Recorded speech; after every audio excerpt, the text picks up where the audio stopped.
À segunda vista. Conhecimento do futuro. Previsões.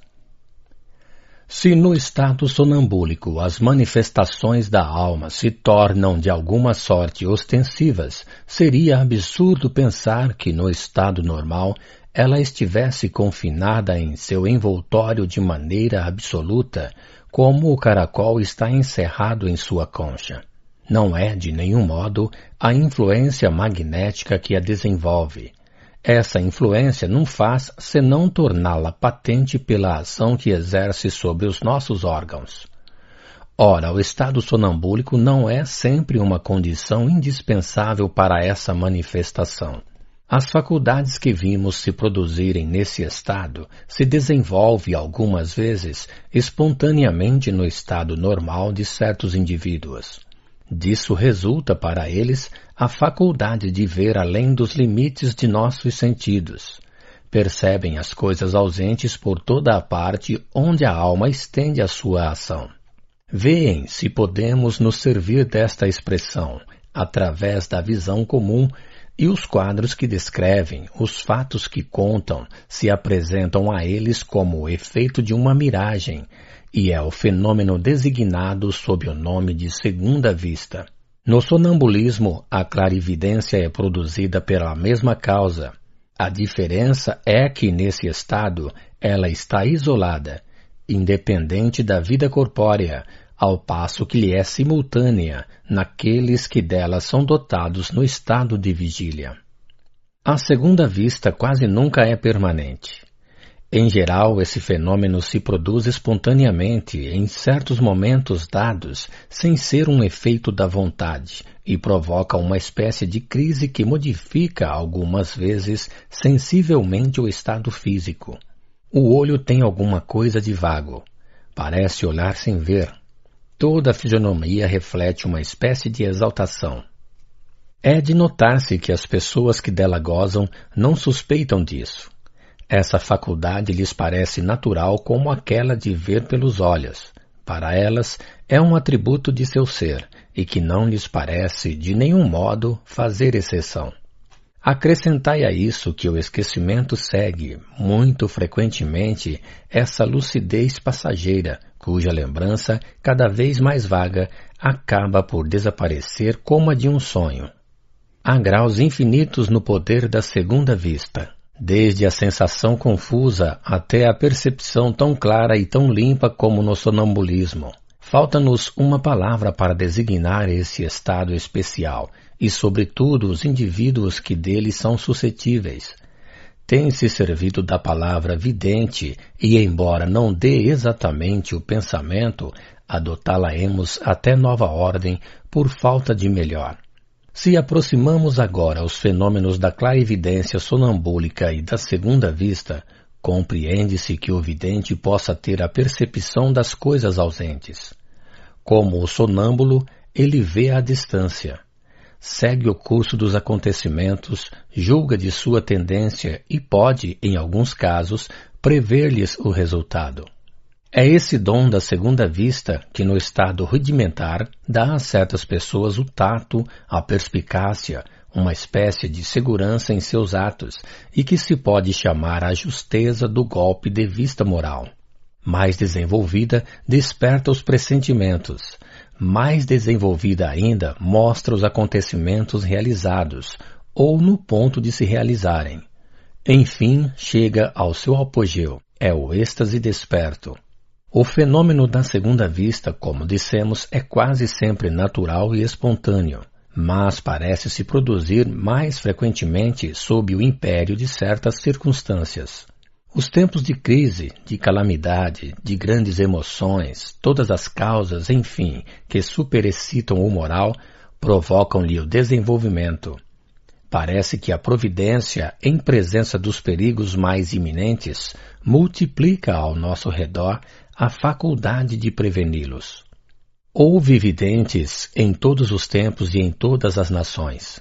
Parece que certos povos a isso estejam mais naturalmente predispostos. Disse que, na Escócia, o dom da segunda vista é muito comum. Encontra-se assim tão frequentemente entre as pessoas do campo e os habitantes das montanhas. Os videntes foram diversamente olhados segundo os tempos, os costumes e o grau de civilização. Aos olhos das pessoas céticas, passam por cérebros desarranjados, alucinados. As seitas religiosas deles fizeram profetas, sibilas, oráculos. Nos séculos de superstição e de ignorância, eram feiticeiros que se queimavam. Para o homem sensato, que crê na força infinita da natureza e na inesgotável bondade do Criador, a dupla vista é uma faculdade inerente à espécie humana, pela qual Deus nos revela a existência de nossa essência material. Qual é aquele que não conhece um dom dessa natureza em Jeanne d'Arc e uma multidão de outros personagens que a história qualifica de inspirados? Tem-se falado frequentemente de cartomantes que dizem coisas surpreendentes de verdade. Estamos longe de nos fazer apologistas de ledores de sorte, que exploram a credulidade de espíritos fracos e cuja linguagem ambígua se presta a todas as combinações de uma imaginação ferida. Mas não há nada de impossível em que certas pessoas, fazendo esse ofício, tenham o dom da segunda vista, mesmo com o seu desconhecimento. Desde então as cartas não são em suas mãos senão um meio, senão um pretexto, uma base de conversação. Elas falam segundo o que veem, e não segundo o que indicam as cartas que apenas olham. Ocorre o mesmo com outros meios de adivinhação, tais como as linhas das mãos, o resíduo de café, as claras de ovo e outros símbolos místicos. Os sinais da mão, talvez, tenham mais valor do que todos os outros meios, de nenhum modo por si mesmos, mas porque o suposto adivinho, tomando e apalpando a mão do consulente, se está dotado da segunda vista, encontra-se em relação mais direta com este último, como ocorre nas consultas sonambúlicas. Podem colocar-se os médiuns videntes na categoria das pessoas gozando da dupla vista. Como estes últimos, com efeito, os médiuns videntes creem ver pelos olhos, mas, em realidade, é a alma que vê, e é a razão pela qual veem tão bem de olhos fechados quanto de olhos abertos. Segue-se necessariamente que um cego poderia ser médium vidente tão bem quanto aquele cuja visão está intacta. Um estudo interessante a fazer seria saber se esta faculdade é mais frequente nos cegos. Seríamos levados a crer, tendo em vista que, assim como se pode disso se convencer pela experiência, a previsão de se comunicar com o exterior, em razão da ausência de certos sentidos em geral, dá mais poder à faculdade de abstração da alma e, por conseguinte, mais desenvolvimento ao sentido íntimo pelo qual ela se põe em relação com o mundo espiritual. Os médiuns videntes podem, pois, ser comparados às pessoas que gozam da visão espiritual, mas seria, talvez, muito absoluto considerar estes últimos como médiuns, porque a mediunidade consistindo unicamente na intervenção dos espíritos, o que se faz por si mesmo não pode ser considerado como um ato mediúnico. Aquele que possui a visão espiritual vê pelo seu próprio espírito e nada implica no desenvolvimento de sua faculdade a necessidade do concurso de um espírito estranho. Isto posto, examinemos até que ponto a faculdade da dupla vista pode nos permitir descobrir as coisas ocultas e de penetrar no futuro. De todos os tempos, os homens quiseram conhecer o futuro e poder-se-iam escrever volumes sobre os meios inventados pela superstição para levantar o véu que cobre o nosso destino. A natureza foi muito sábia no-lo escondendo. Cada um de nós tem a sua missão providencial na grande colmeia humana e concorre à obra comum na sua esfera de atividade. Se soubéssemos antecipadamente o fim de cada coisa, ninguém duvide que a harmonia geral com isso sofreria. Um futuro feliz assegurado tiraria do homem toda a atividade, uma vez que não teria necessidade de nenhum esforço para chegar ao objetivo que se propôs, seu bem-estar. todas as forças físicas e morais seriam paralisadas e a marcha progressiva da humanidade seria detida. A certeza da infelicidade teria as mesmas consequências pelo efeito do desencorajamento. Todos renunciariam a lutar contra o decreto definitivo do destino. O conhecimento absoluto do futuro seria, pois, um presente funesto que nos conduziria ao dogma da fatalidade, o mais perigoso de todos, o mais antipático ao desenvolvimento das ideias. É a incerteza do momento de nosso fim neste mundo que nos faz trabalhar até a última batida de nosso coração. O viajor arrastado por um veículo abandona-se ao movimento que deve conduzi-lo ao objetivo, sem pensar em se fazer desviar, porque sabe da sua impossibilidade. Tal seria o homem que conhecesse o seu destino irrevogável. Se os videntes pudessem transgredir essa lei da providência, seriam os iguais da divindade. Também tal não é, de nenhum modo, a sua missão. Nos fenômenos da dupla vista, estando a alma em parte desligada do envoltório material que limita as nossas faculdades, não há mais para ela nem duração nem distâncias. Abarcando o tempo e o espaço, tudo se confunde no presente. Livre de seus entraves, ela julga os efeitos e as causas melhor do que não podemos fazê-lo. Vê as consequências das coisas presentes e pode nos fazer pressenti-las. É nesse sentido que se deve entender o dom da presciência atribuído aos videntes. Suas previsões não são senão o resultado de uma consciência mais clara do que existe, e não uma predição de coisas fortuitas sem laço com o presente. É uma dedução lógica do conhecido para chegar ao desconhecido, que depende muito frequentemente de nossa maneira de fazer. Quando um perigo nos ameaça, se somos advertidos, estamos no caso de fazermos o que é preciso para evitá-lo, com a liberdade de fazê-lo ou não. Em semelhante caso, o vidente se encontra em presença do perigo que se nos acha oculto. Ele o assinala, indica o meio de afastá-lo, senão o acontecimento segue o seu curso. Suponhamos um carro conduzido numa estrada terminando num abismo que o condutor não pode perceber.